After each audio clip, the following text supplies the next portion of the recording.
Today we're taking a look at Buck Rogers in the 25th century, the Western publishing years. Now there's been a lot of different iterations of Buck Rogers, and this is kind of the most Star Wars-ish type of Buck Rogers.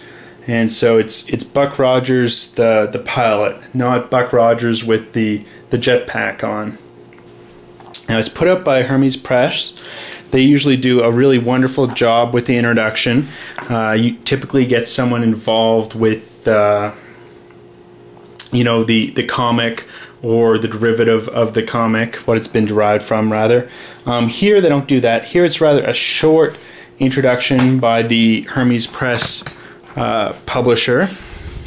It's simply 2 pages, and while it's good, it doesn't really live up to what this publisher's done in the past.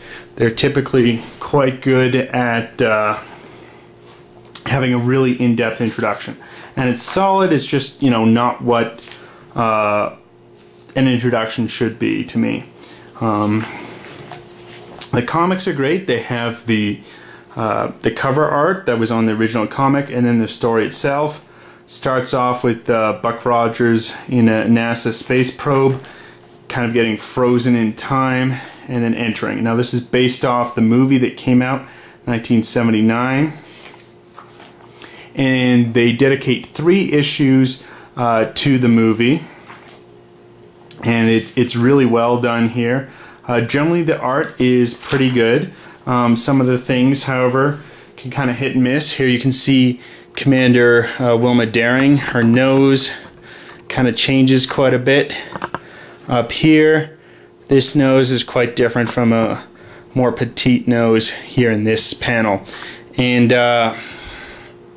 that's really kind of the biggest complaint I have with the art, is sometimes the faces change throughout. Here it's kind of a shame that just a couple panels later it's changed too much, but generally the artwork's really nice, especially for the space battles.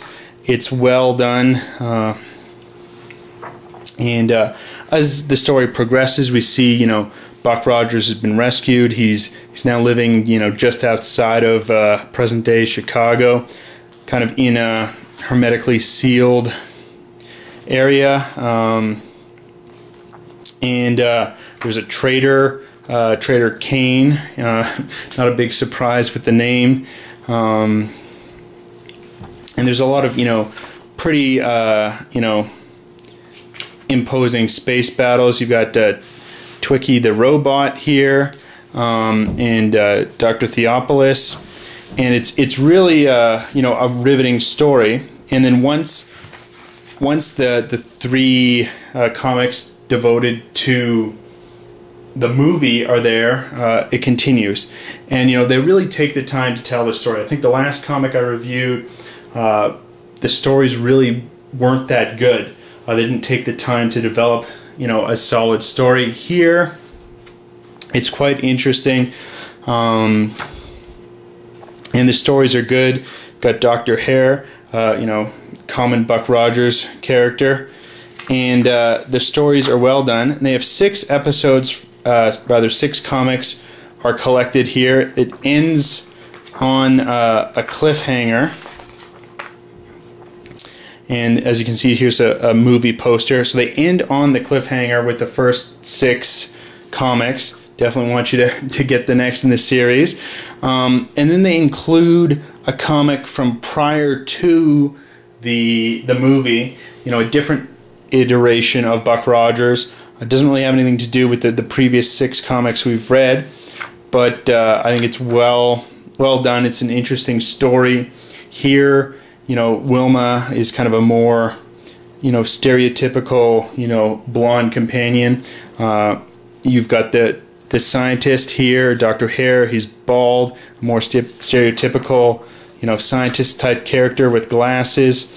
And so I'm not sure how strong of a story this is compared to the other ones. I think there's more depth in the other stories, but this one is still interesting nonetheless, and to see a different iteration of Buck Rogers included in the story is really good. And then at the back here we've got some really wonderful Buck Rogers memorabilia is included. The different ray guns, Here is kind of most iconically seen on the jetpack. Got like a map of Venus, coloring book, other memorabilia, some stills from the movie, and I think they've done a good job with the different memorabilia. Overall, I definitely highly recommend this one. It's good stories, well told. That's what makes it a good comic. Few minor complaints. Some of the art, obviously not Hermes Press at fault here, but the original Reston publisher, I'm really glad they've included. And generally the art's good. There's a few minor issues. I think they could have done a better introduction, you know, expanded it more, maybe tried to get someone slightly more connected with Buck Rogers than simply, you know, the president of the company that's publishing it here. But overall, a very solid solid addition to anyone's collection. Highly recommend it. Great stories, well told, and you know the space battles, art's fantastic. Till next time.